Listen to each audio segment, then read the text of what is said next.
Today's guest is Alan Maingard. With 40 years covering commercial management and people management in corporate sectors, he followed the path of self-healing and as a result is now a kinesiologist helping and healing others. Alan, welcome to the show. Thank you for joining me. Thank you, Maryanne. Pleasure to be here. Although we worked together in the corporate sector for many, many years, would you agree that it was kinesiology that brought us together? I think ultimately, yes. And we know from the experience that we had that kinesiology was going on in the background when we were working together. And I think as our relationship was very much in its infant stages, and there was a lot going on for both of us, and some shared experiences. And I think that's really what brought us together. But indirectly, kinesiology was just hanging there waiting for some association. And I'll never forget that day that I just happened to have a business card of a kinesiologist that got us both on the track, and sliding that across your desk and just saying, I think you might need this. And I'm not even sure, I was trying to think in the lead up to this podcast that had I actually been for kinesiology, I'm not sure that I had. I think I went after.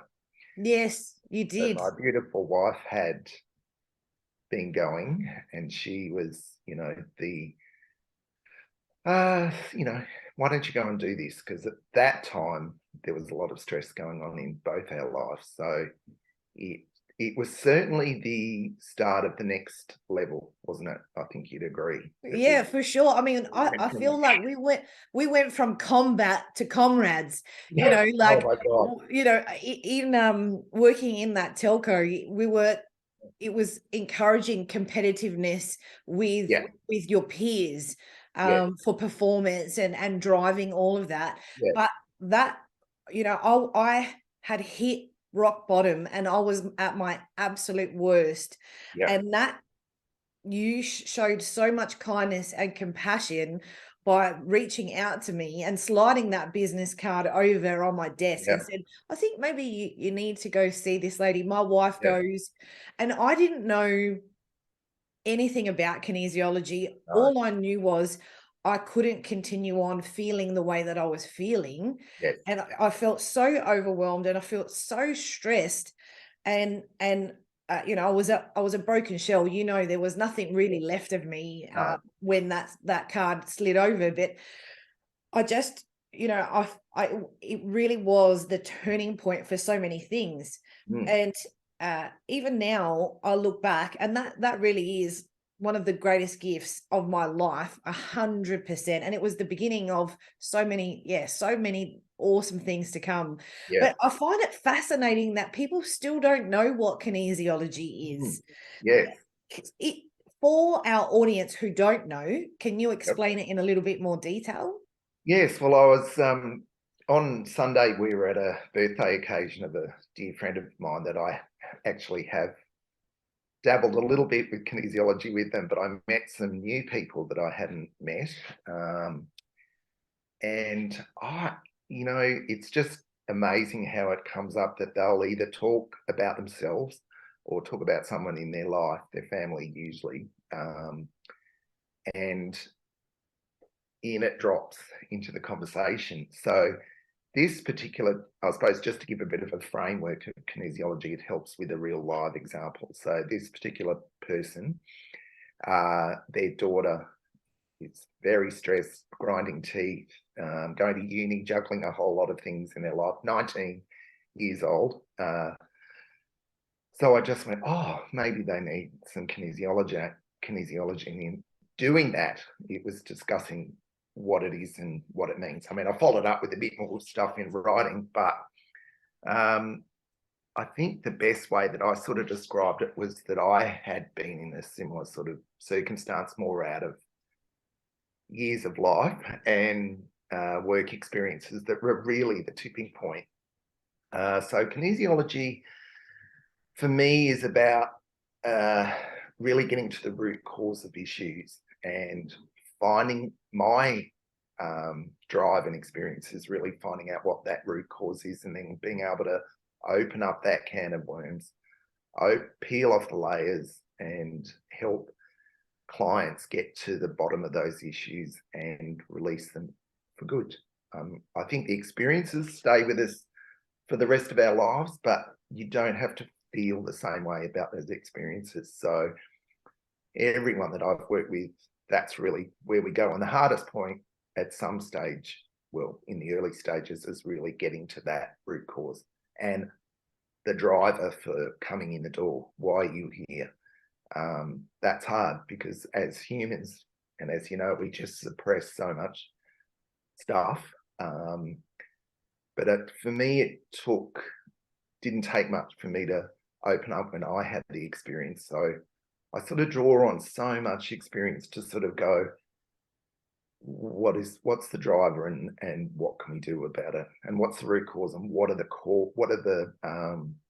how did you get there, and how can we lead you out of it? So for me, it's a very gentle, well, it can be more than gentle, but it's a gentle way of opening our souls and our brains up to history that we've stored, and some of it's good, some of it's bad, and how can we change that balance so that we're not living with the bad history? I suppose that's the way. And just that power of being able to instill in people that confidence that they can do this themselves, because really it's about the ownership of the problem is yours. How can we shift it out of your life and the people around you? For sure. I mean, I'd describe it as clearing sabotage programs that are sitting in the subconscious. Yes. And it's a way to tap into the sort of the deeper part of you that you can't get to on a conscious level, because sometimes you can say, you know, I really want to be successful, but in your subconscious, the brain is saying, you don't deserve that. You're not worthy of that. You're what about all these times that you did, these not so perceived great things? Your body, your brain starts to pull those things apart. But bringing the subconscious brain and the conscious brain in alignment is how you make that massive transformation.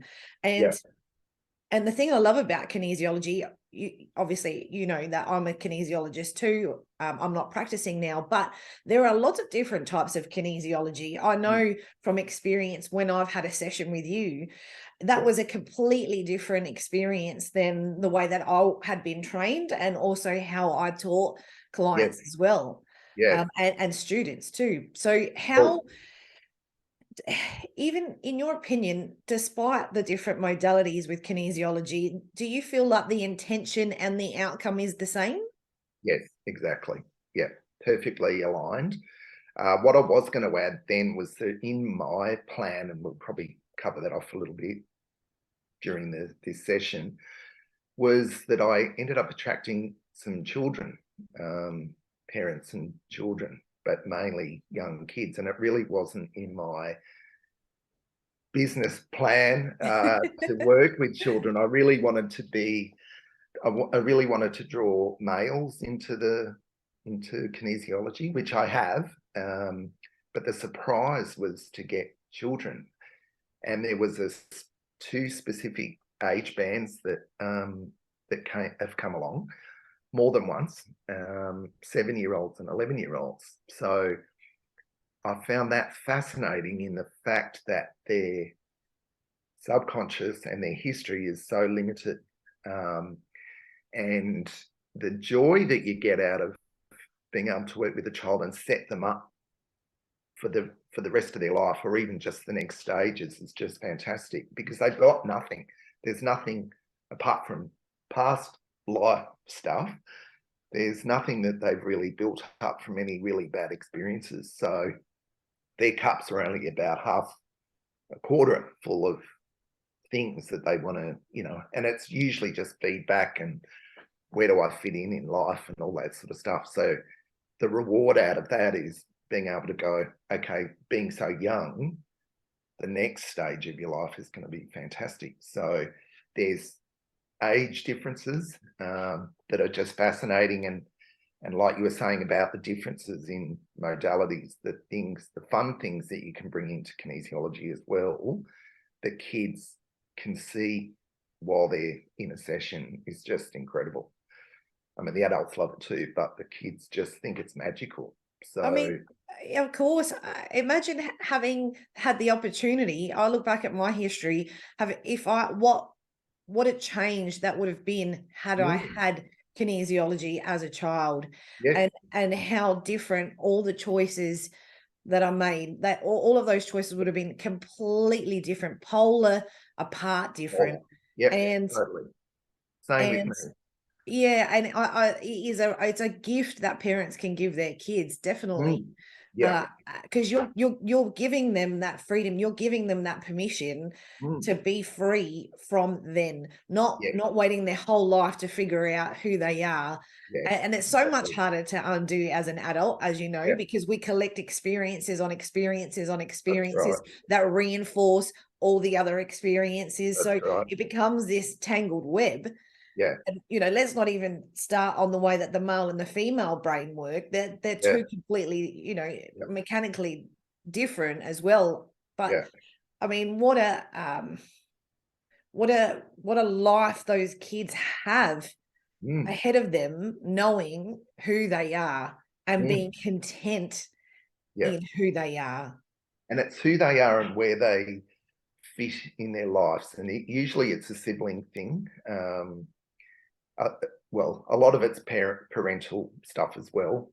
So if you can somehow have a little word with the parents at the same time, and I tend to, with children, I tend to do a lot of the education with them as a family unit. So sometimes I've had the whole family in here, and that's a bit tricky. But what you can pull out of a family unit is extraordinary, because they're all part of the story, and they've also led the children to that point in their lives where they're struggling with some issue. So sometimes it could be learning, it could be sport, it could be a teacher, it could be other kids, where they fit in with the younger and an older sibling, or if they're at the top, what do I do with my younger ones? If I'm at the bottom, what do I do with the older ones? So that part's been really fantastic, even though I've never sought out the children thing. They've just come. Well, everybody comes because they're meant to come. But I never really chased the younger client. Yes. It's been really, really enjoyable. And I think for me as a kinesiologist, I look back at when I was a kid, around about the same age, and it really, so many of my issues that got cleared came from that same age band.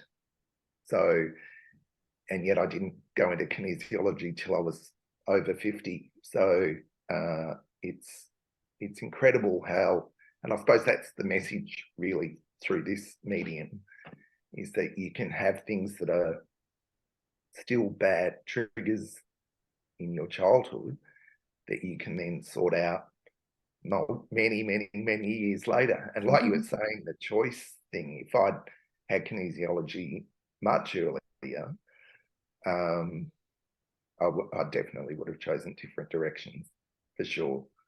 Yes. Because sometimes the key thing that's stopping you is part of what you need to clear. Absolutely. So what part of their journey do clients tend to start to see you? I'm finding there's that midpoint in life. So you'd probably get into your 30s and early 40s, and there you go, what the hell? What am I doing? It's usually the usual focus is career. So for me, it's interesting you were talking about the sorts of clients and the different sort of kinesiology we do. So I've never really attracted relationship type stories. So no one's come in here and God, I've had a breakup and blah blah blah. It's more involved around work and family than the relationship side of things. So that for me is such a direct correlation with my experience. So Yes. the quicker I can sort of draw in and do parallel chats with clients, it's great because you get to the point, you get to healing a lot quicker. So it's usually midpoint life, and a few guys that, you know, have that crisis at that point. They've got young families, mortgages, career that they may or may not be happy with. So I love getting in at that point and going, you can actually change, you know, and it's sort of like, how, you know, so much risk involved, but 99% of them do change within a very, very short time of having some kinesiology. They just, something happens and they take a leap of faith. So it's fantastic. Yes. Doesn't mean you're finished with them, but but it's usually that diving board that they're on the end of. I suppose if you're going to use an analogy in there, they're at the deep end of the pool. Where do I go? How do I swim to the other end? Yes. And I think as therapists, we tend to draw in and attract clients who are, you know, have been on this, like they're on the same journey that you were on, or are on, have been on, whatever, but they tend to mimic your history, because I know for me, I rarely had clients coming at me to talk to me about the career side of things. Everything was around relationships. And that was my thing too, you know, that my healing, all of the kinesiology I've had for the most part, none of it has been around career really, because there's been like stems of it that have come off, because as I've grown, I've gotten to know, you know, deeper parts of myself. So then there's more expression, but mostly it's been around relationships. So it, when you're looking, I agree 100%. Because usually at the end of the day when they're presenting a career choice or next steps, what's the root cause though? And for me, in the end, my root cause was my relationship with my dad. So it was, you know, and which was such a surprise to me because I had a great relationship with my dad all my life, but he was the problem. So it's really fascinating. So that's really your driver as a practitioner, is to go, yes, you're talking about career here, but where's that come from? And also my experience was about learning and trying new things. So when I was awakened during a session, my own kinesiology sessions, to study kinesiology, then I had to cross the bridges of learning. And I really struggled early days to be an adult learner again, because it brought up past experiences when I was a child of not so good teachers that really didn't help that process. So, you know, I think in talking about kinesiology in general, you can sort of go back so far and find little things in your experiences in your life that have, be it relationship or be it work or be it school, that have really not helped you develop fully as the person that you really should be or could be.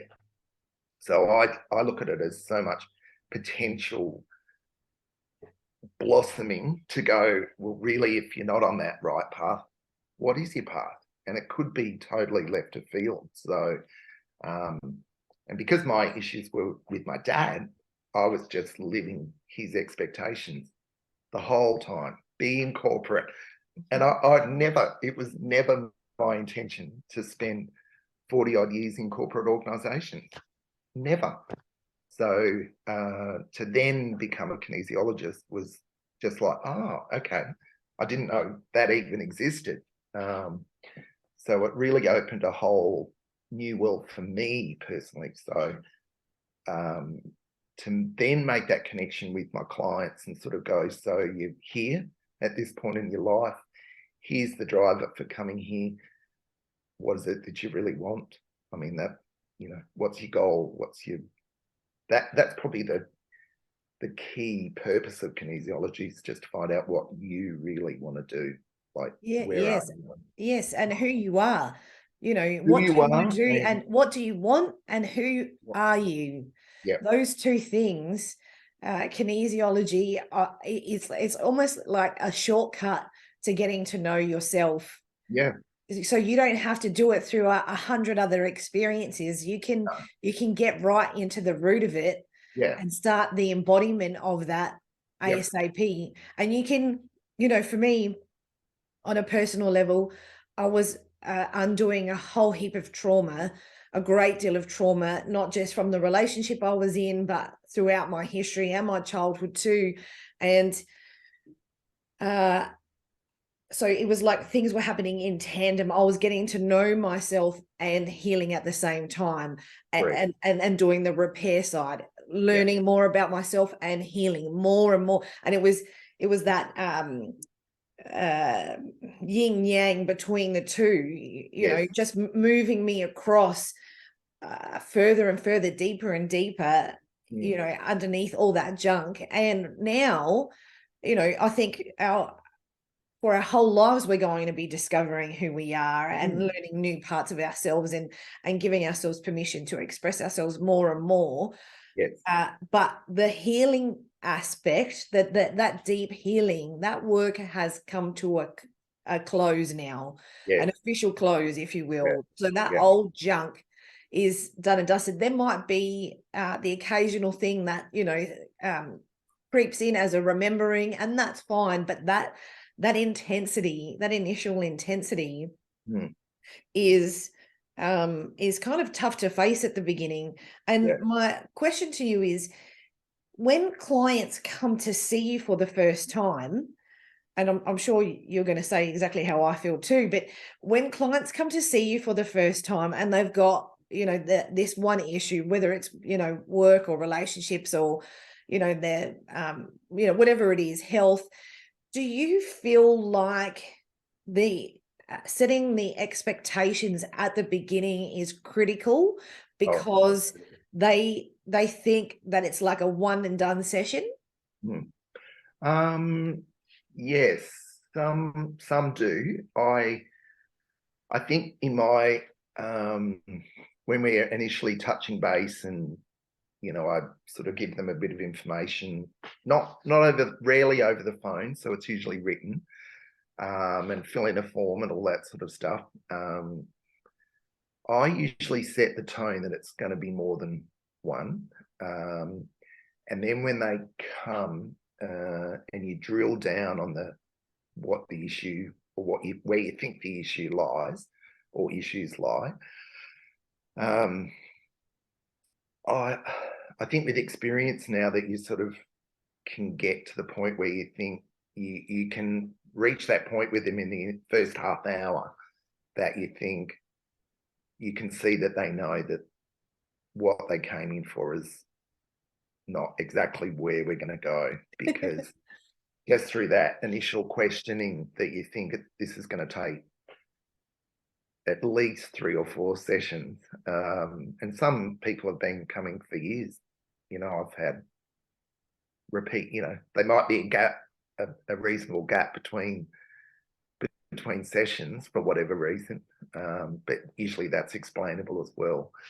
But they keep coming back, and you think, okay, so, and some you haven't really got to the bottom, you know, you've gone close, but I can usually tell that I haven't got there. So, but they're curious enough and they want enough to heal more than what they've already had. So it's been probably the rarest client that has, you know, I mean, I've had clients that come in with nothing and have put the big wall up straight away, and we've really achieved 0. But it's really on the rare occasion that I've had someone that didn't realise that it would be there. I think when you actually take the step, and you know this from your own experience, and I know it from mine, and you've had that first session, you are hungry for more. You know, you want more. That was I still remember my first kinesiology session, and the ones that I had, the balances I had when I was learning kinesiology, that was so powerful that you are just an addict. But then you also know when you've crossed some bridges and you think, okay, like you were saying about the battle has been won. So we've gone into the trenches and pulled some major stuff out. So you sort of know when you've achieved something as a client. So I like to sort of set it up that, you know, not just for a business sake, but it'd be a miracle if you really can do this in one. Oh, I mean, for me, it was the good part of 10 years. It was like I was relentless with my self-development and my healing, and I needed to be, because I needed to shift it. But there does come a point, and I think that there's a fine line in you get to a point where that's enough excavating, like that. That's enough of the past now. You need to do you do need to do a big piece of it, but then it comes to, okay, that is enough. Let's focus on what, you know, the future that we're building, the life that's coming. What are the pathways for all of that, and opening up to that. So it's less intense. It is still significant. That transformation is still significant, but it isn't as intense. And I think I found that when clients came to see me, they were quite distressed. They were almost all of them were on the back end of a narcissistic and abusive relationship, of course, mimicking my experience too.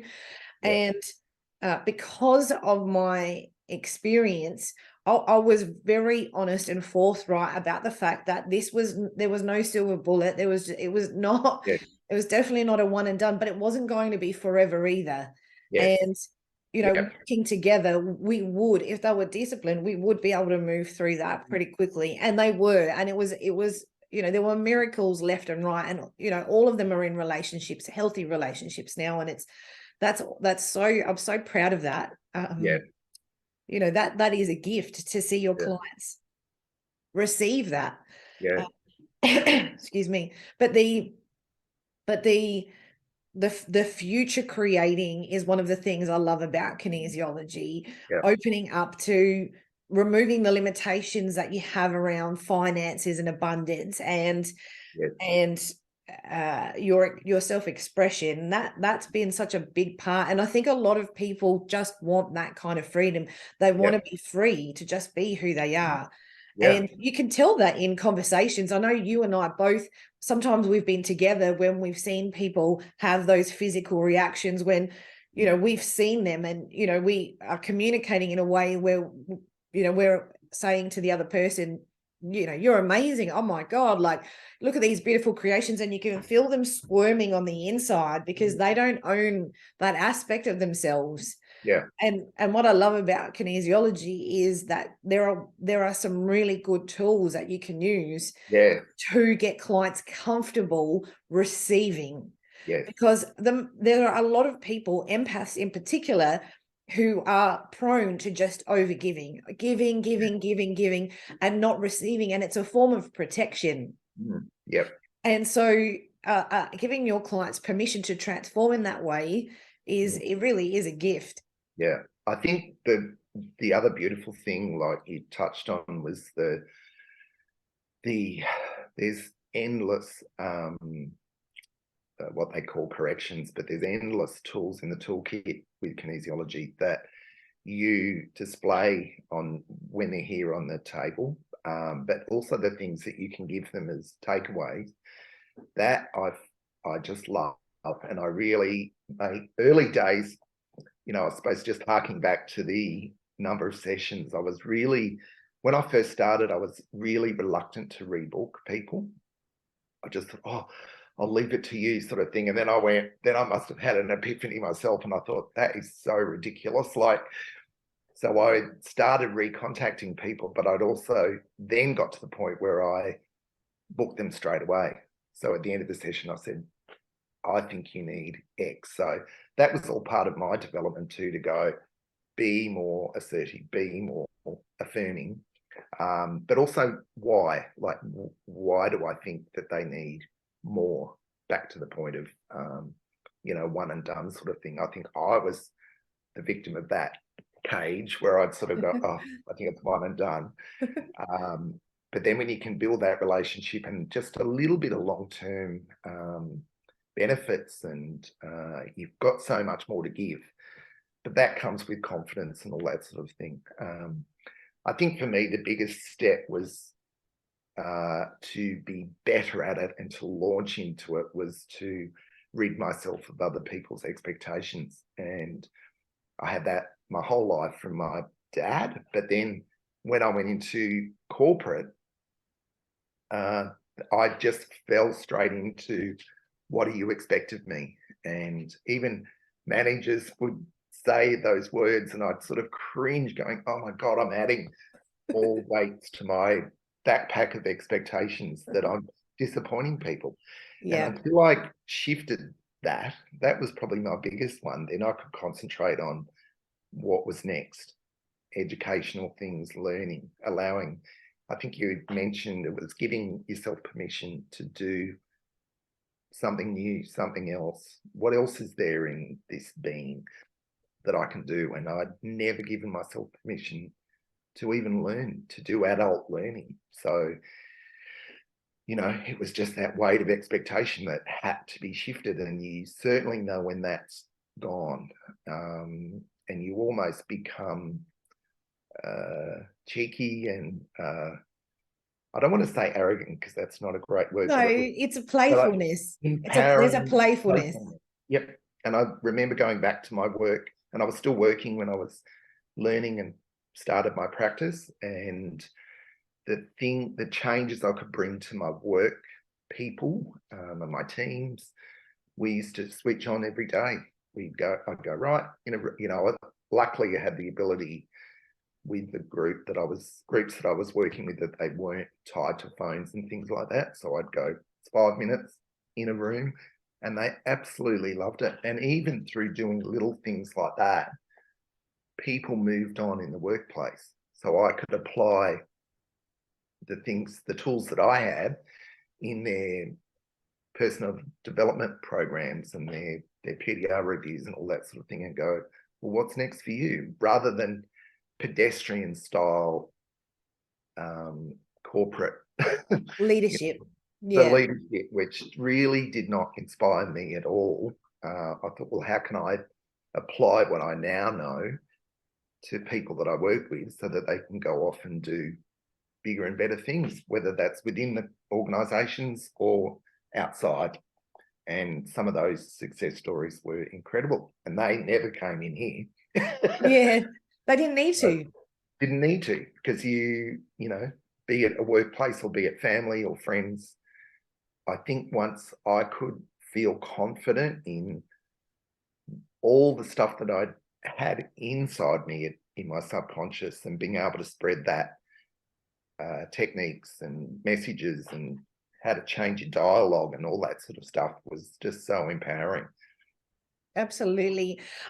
It's really amazing how our internal programs and those that sit in our subconscious drive our destructive behavior, in particular, that of perfectionism. And I know you and I have both been in that mode, and that was probably when we were in combat, because we weren't understanding, you were trying to be perfect in the workplace, I was trying to be perfect in the workplace, and we were driving ourselves and each other crazy. Yeah. And so why do you have great leadership? Yeah, and our I mean, we were both winning awards and we were successful because of it, but internally though, it is very self-destructive. It is. Why do you think that starts? For me, it was always expectations. And I know I've sort of already mentioned it in this podcast, but it was my dad all along said, And he was a very, his story is incredible. And, as you know, I still love telling that story, and I love backtracking my family history and his history. I just love it. And I think from him, I learned so much about organization and perfectionism. And his life, he started with a learning disorder, and I didn't realize that till quite late in his life. And then it was like an opportunity for me to go, oh, okay, so many things now make sense as to his behaviours, the fact that he up and left his family on his own, and also that love led the way as well. There's just so much to that story. And I think a lot of the perfectionism came out of other workplaces where I worked with doing things right the first time, and so many ethos from lots of leaders that I really admired at the time that drummed in do it. And my jobs were some early jobs were all about, you cannot make mistakes, you just can't. And the way I then developed people that worked for me was, I'd make a big deal about them getting things wrong. But that was just me playing out what programs I had instilled in me for so long. And until you can release that, you really don't move on. And after my first kinesiology session, and you probably remember you used to get little yellow stickies. That was your sort of take home. And she wrote on this, wisdom is knowing when perfection is not required. And I think I've still got it somewhere. I kept it forever, and I just went, oh, that's it. Yes. that was, and I was only just starting. That was my first session, and that was what the message she gave me. And I thought, when were we even talking about being perfect? But I cannot tell you the number of times I've used that statement with clients and in life to go, wisdom's knowing when perfection's not required. And I went, and because the more you say things to yourself, firstly, and to other people, they start to realize, why do I have to be perfect? It's a tough one to break. I like there's perfection in the imperfection. Yes. But I'm still challenged by it. I have very unrealistic high expectations of myself. Yeah. And I get very frustrated and hard on myself if I'm not achieving. A lot of that is behind closed doors. No one really sees the self-terrorizing, if you will. Yeah, it's true. And I own that, and I own that openly, because it does happen. And people, a lot of the things that I do and the things that I have created, book writing, all the different, what you'd classify as successful things as a, in a career and as a human. Yeah. But those things, I've made it, I've played it down so it looks like it's just a really easy thing for me to do, but it isn't. No. None of the things that I've done has been easy. No. There has been a lot that goes on, like I said, in the background, where it's like a relentless pursuit for this thing that I just am never going to reach. And I too learned that as a kid. My mum she's very focused on, she wants everything to be perfect and good. That's the language she would use. I just want everyone to be happy and well, but what she means is perfection. And my dad, his history, he came from quite an impoverished family, and he vowed to himself that he would never have that life, and he didn't want that life for his children, and as a result we haven't. But I saw him continue to strive for more and more. And so then that became the language. I looked up to him because I was inspired by the things that he was doing. That's so right. That part was good. But as a result, I also learned that when I would achieve something, you know, his response, and not intentionally harmful, but in his response, his way of encouraging was, good, now go do this, now take it up a level, now take it up a level, now take it up a level. And yes, that can be very motivating, but for me, it felt like the benchmark kept moving and I wasn't enough. In my mind, somewhere that program started where it's not enough. So I have to do more. I have to be better. And he's, you know, they're both very proud of me, and I know that, and that's good. And we've spoken a lot about that together as a family. But that program still exists. That doesn't exist with them anymore. But I'm now the keeper of that, my own self. Yeah. And as adults. Yeah, and as adults, it's a very hard to break. It's a very hard pattern to break. I think probably the hardest out of all of them. Yeah, definitely. And for me, and I know you're the same because we worked together for a while, that it just then moves into the career and the corporate, and that's all you hear is, great, what's next? Yeah, what's the next benchmark? When are you going to take it up a notch and take it up a notch, take it up a notch?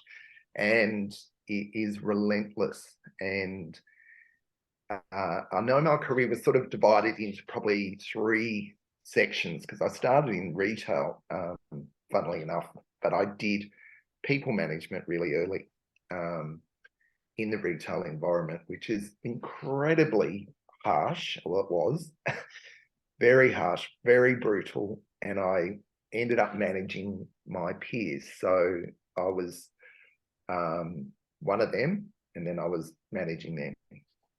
And as a 19-year-old, 20-year-old, you're just crushed by the weight of expectation again. Like, how are you going to manage your peers? So then the rest of my career was not peer-based. So there were people that I really didn't know, and I never had the jobs of the people that I managed. So it gave me a different sort of approach to go, okay, well, you teach me as much as you know, sort of thing. And I really wasn't that interested, but my approach was more about the people, and steering right away from peer-based management. So, but the establishment of the levels of perfectionism were already in place. So then the person that's going to beat themselves up the most is us and me. So you're going to go, okay, so you're getting told what's next. Then that's the internal dilemma, is go, I don't know what is next. How do I persecute myself more to get to the next level, till you realise that perfection is not required.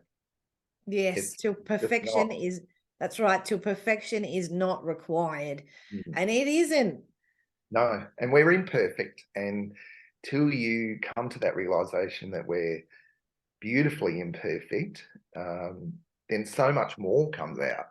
You actually go beyond the levels that you had set for yourself or other people had put in your head that was the baseline. And I think it's incredibly delightful how far we can actually go without that burden, without that sitting in there going on next level, and you just think it's not required, because it's a blocker. It's a blocker. It's a stopper. It will halt development, because you just are so focused on perfectionism that you're not going to go forward. And the old blinkers come on, and you think, if it's not perfect, it's not on. So absolutely. I had a thought the other day that this little gem started playing in my mind, that what if the times that you're perceived imperfect is actually because that's what is in the highest good of the people around you? Yes, exactly. And it is. Absolutely it is. And I was like, oh my God, what a beautiful way of thinking about that. Yeah. Because then it's actually got nothing to do with you. You're intuitively acting in a way except for when it's a specific sabotage. But when you are thinking you didn't get it right, or you didn't say it the right way, or, you know, you felt like, you know, you weren't doing enough or being enough, most of the time that's actually in the highest good of the people around you, because then Definitely. one, they're getting the gift of being imperfect as well. Mm. And two, there's a beautiful vulnerability that comes with the letting go of being perfect. And even personally, I think some of my best parts is the imperfection. I can Absolutely. be very naughty. You know, we've been friends for a really long time. You've Yeah. seen me at the height of self-destruction. You see me at like absolute play. In a child play, you've seen the grief, you've seen all the different components. So I know that you've seen some of the good things and the not so good things, but regardless, that love and care is still there. And Absolutely. when we trust ourselves to be loved, being imperfect, Yeah. and we get comfortable just being in that space, Mm. I think And trust is the big restrictor. And till you know that you've reached that level of trust, that's it. I just call it big trust. And people, you can see clients or people that you talk to about trust, and they just cringe and they go, oh, yeah, that is the big thing, isn't it? And I said, but at the end of the day, if you can be more yourself than what other people want you to be, that's when you're going to take a step forward. That's when you're going to feel the confidence and feel that, as you were saying earlier, to know yourself, your true self. I never had a problem with my true self, but we're sort of probably different in that respect, that I was always very aware, and some of my life experiences were, I opened my soul at a very young age. So when I think back and I think where were the holes, they were really quite specific. But as far as knowing what I had and knowing what I was capable of was from a very, very young age. But when you get trapped in the tunnel of expectation and where you put yourself, it's not till you can see the light at the end of that tunnel, build the trust back in yourself, and be blissfully imperfect, then people start to see the real you. Yes. Then they also use that as a mirror on themselves and go, oh, maybe that's where I need to be, is what's the real me? Because as you know, being in corporate organizations, most of the people have a broken mirror. So they're probably more hell-bent because they're results focused. So it's all about the dollar at the end of the day. Where's the real person? And I used to find it so exhilarating, whether it was people that worked for me or people that I worked for, that I could actually tap in and go, oh, there's a glimpse of the real you. And the joy that that brings is immeasurable. That you Yes. go, oh, I've just tapped in. Okay. Anyway, back to work. But you know what I mean? Like, it's just, so for me, that was such a big driver in my business, is going, well, who's the person I've got here? Yes. What are they capable of? What do you think you're capable of? And what's been your restrictions? What stopped you from being happy with imperfection? Yes. And I think that's one of the other beautiful gifts of our relationship, and with Tracy as well. The two of you, right from the beginning, when I felt like my soul had left my body pretty much, and there was nothing there, I know that the two of you, that's giving me the feels. The two of you actually saw who I was, why, like years and years and years and years before I saw who I was. And is because I know that you have seen me, the true version of me, not the you wanted me to be, or to fit with any of the agendas or anything like that. You just That's accepted right. me as I Yep. was, with no question, and you were okay with some of the shenanigans that I was doing, and some of the wrong Yep. turns that I made.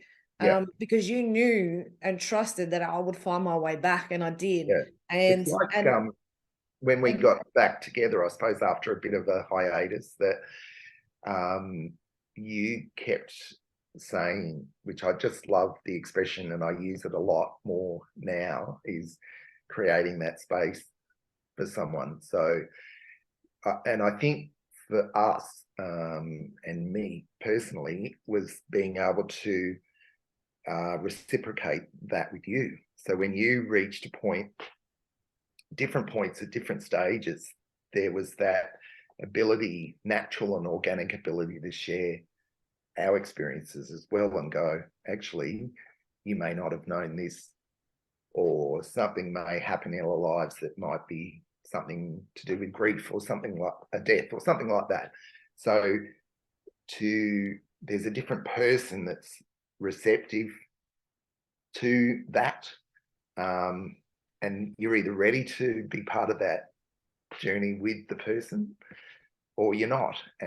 But something tells you somewhere along the line that, oh, now Maryanne's ready for, I feel there's the capacity there that I can share this and also get something back. Yes. And for me, life's not about scales of justice or anything like that. It's very organic, very natural, but you're also wise enough to sort of go, when the time is right, something guides you to say, now it's time to share. Yes.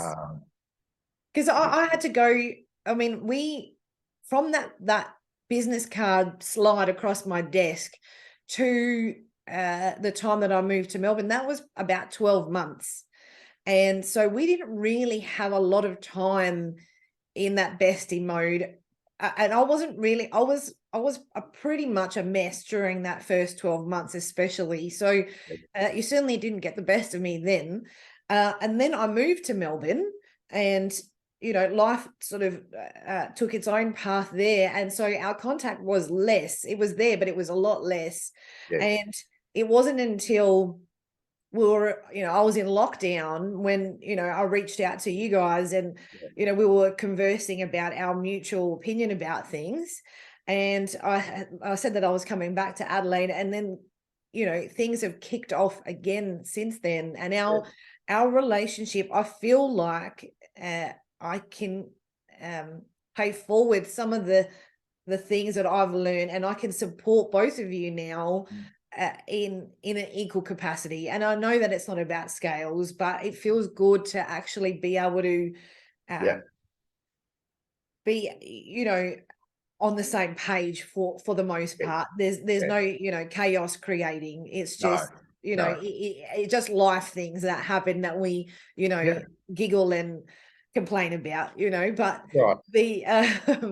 but I think the key is that and people don't always understand this because they're very measured in friendships and relationships and expectations. And we obviously felt safe in how it was for a period of time, in readiness for what was next, which was, none of it was planned. So I think we'd gone far enough in the journey, and particularly your journey while you're away, to do so much healing, to then go, okay, now I'm ready for that. So yes, that's probably one thing that I'll sort of use a lot with my clients, I suppose, just to get back to that, is go, you'll know when you're ready to change. Yes. You'll know in your heart when you know that you can move, say, from a heart-led decisions to use your brain as well. So sometimes it's all one thing or the other.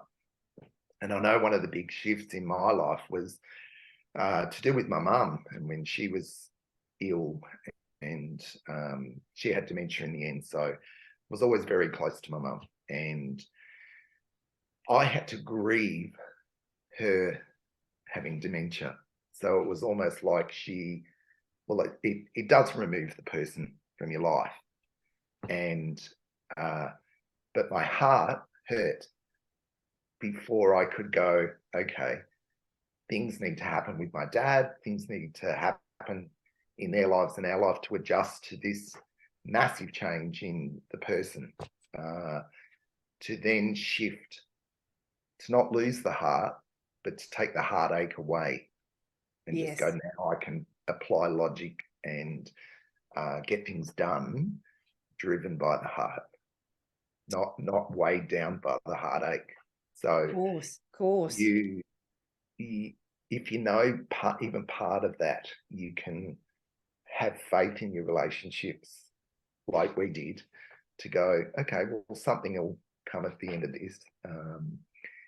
And I think, like you were hinting at before, the less stuff that you have that's bogging you down frees you up to then give more to the friendships and the relationships that really matter. Absolutely. I think that's been my experience a lot of times. But it doesn't also mean that you hang on blindly to everything. You do have then the strength to let some things go, or set them free to go, well, if, the old expression, if you set it free and they come back, then it was meant to be.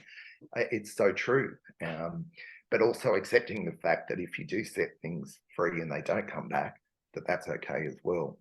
Yes. Keep going. Maybe the paths will cross back again, and maybe they won't, but being okay with that, because ultimately everyone is on their own journey, and it's not, you can't force people to heal and deal with their shit, if you will. A lot of people don't want to still, and that's fine. But what about, what would be a useful way for our audience who are awake, who are aware, who have been doing some work? What would you recommend right now, with the world being the way that it is? What's your recommendation? What's your tip for staying aligned? I think the biggest tip still is I used to use trust before everything got a bit messy over the last couple of years, and it was about trusting not only yourself but outside influences. So my biggest tip now is to come more inward and think about, what does trust mean for you as an individual, rather than thinking of too much of a big picture that you have no control over.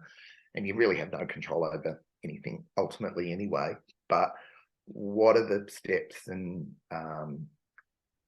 actions that you can actually take for yourself to stay grounded, to stay in your lane, but also to have the strength to have a voice and not get lost in the chaos and not get lost in the forest. That's probably my biggest one, is how do you, because you used to be able to talk about bigger things, and the world is in such a flux at the moment that I think the key thing is to come back to you.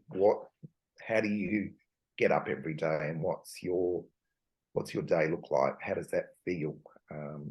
But more about really you, and maybe your immediate relationships, that the ones that really matter, that you can also spread that message. How do you trust yourself, and where do you fit in to this mess without trying to think, how do I get out of it? Yes. How do I just approach tomorrow? How do I approach later today? Because one of the big things I always used was the sort of like timeline thing, get people to reflect on their timeline and go, and when they haven't got the hope, to say, well, you're here now, what's happening right now, this second, this second, this second, the next 5 seconds. So you're okay now, you're at 20 seconds. And it can sound really crazy when you sort of got someone face to face, but it's really just enforcing the fact that you're right here, right now, trusting that moment. And that's the moment, the only moment you have control over. Yes. How do I continue to feel that myself? So for me, it's about pushing, being aware of what's going on, but coming back to center again, come back to the middle all the time. What's next? What's the next second look like? So it's really just about being very present, because our brains will just run off elsewhere to think to the scope that we have no control over. And then we find that we don't spend a second thinking about ourselves and just living in that moment, journaling, whatever it is that you need to do. What's some thought, even breathing, things pop up on your feeds, and it's, breathe in for 4 seconds, hold it for 7, breathe out for 8, and you go, if you could just do that alone, let's do that now. That's really my message is, take a breath, think about self. Take a breath and trust yourself, trust your instincts. Yep. Absolutely. Totally. Now more than ever, because everyone's got a freaking opinion about everything. Yeah. Even people who are, awake, and everyone's got their own version of what's going to happen next. And you will drive yourself crazy, and a lot of people do want, that savior to come in, that one person who's going to save it all. And that's not going to happen like that. That's ridiculous. No. This is not a fantasy. No. But you can, by trusting your instincts and taking that action and really tapping in, focusing on your breath, doing that self-regulation. Absolutely. I think that's that's all it is. Without I always say to people, I don't need you to write a book or start anything new. This is not anything like that. And then I round back to what's happening right now. Yes. Like, even with what I've said, what's happening in your head now? Like, what does that mean to you? And it doesn't mean, doesn't always mean that that's an instant thing and you've got an answer to that question. I'm sort of educating on the fact that you don't always have that answer. You probably won't have that answer, but it's allowing the head space to open a little bit and to think about that point. And if it means just breathing and trusting, and maybe just a little bit of releasing of stuff that's, around you that's constricting you, how deep are you in the web? Just let that go. Cut the ties, all that sort of stuff. Yes. Without getting too complicated. I think there's so much going on that you want to just keep it as simple as possible. And, some people sort of almost have a little chuckle and go, oh, I'm breathing. But they're not breathing. In that moment, there's no movement in the chest. There's nothing happening in the abdomen. Everyone's holding their breath and their stomachs are so tight. Yeah. And I've found that even pre all the last few years that, as soon as you get someone on a table, they're just not breathing. So I go, okay, let's just start with some breathing here. Like, yes. You're not breathing. And we just don't. And I find that just for myself, as much as I've had such a fantastic journey of self-discovery, that there's moments where you need to be reminded to breathe. Absolutely. Whichever way that comes in, you just go, okay, spend a moment, even then, just drop the shoulders. And just going back to last Sunday, I was talking to this woman and I could see a whole body shift in 2 sentences. It just went. And I thought, okay, there's a little crack there. And we were talking about breathing and stress and all that sort of stuff. And I could just see her body relax, because then they say, well, maybe I need to come. And I go, yes. Okay.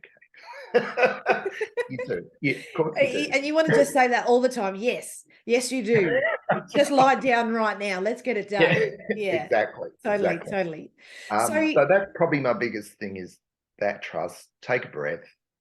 Don't think about anything for a sec. Or teach yourself how to reduce the thoughts, that, to be in the moment and just to be focused on breathing. Absolutely. It's a miracle. It is a miracle.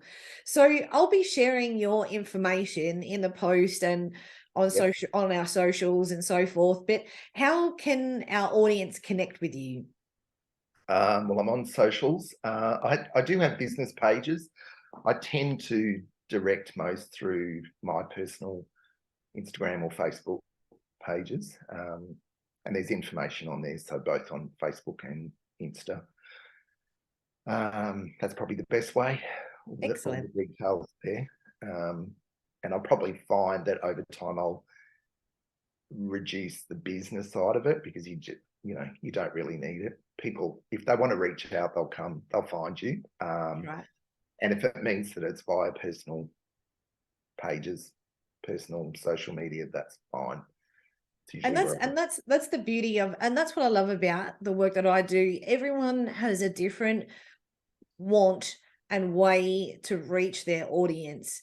You know, if I said to you, okay, you need to post, 3 times a day, and not that I ever would, and have a website and you'd go, no freaking way, that's not going to happen. And it doesn't need to be like that, and there are lots of strategic things you can do to reach people. That doesn't have to be cookie cutter at all. So I love that. I find that even though you've got the tools in place, I get most business from referrals. Yeah, of course. Word of mouth, and then the next one comes. Your work speaks for itself. Or there's often times where I think, oh, I haven't been busy for a week or so. And as soon as I think that, some sort of contact happens. It's just incredible, because you're almost going to, oh, what can I do with my time? And then there's the next client. So, it's wonderful how it works very organically and spiritually. Yes, of course it does. Everything is about that. But officially, the socials are there. Yes. To reach out. Thank you. Thank you so much for being on the show. You are a divine human being. I adore you. You know how much I love you and Tracy. You're my favorite people, my besties. Absolutely. And I've loved having this conversation with you. This feels like years and years overdue, but I didn't have the podcast then. Yeah, I know. It's incredible. And I'm just looking at the time going, oh my God, how quickly the time goes. You look in the first 5 minutes and you go, okay, there's 50 minutes to go. And next thing you go, oh, we're over. But anyway, that's the joy of it. It's been beautiful. Thank you so much. I'll see you soon. Yes, see you soon. Lots of love.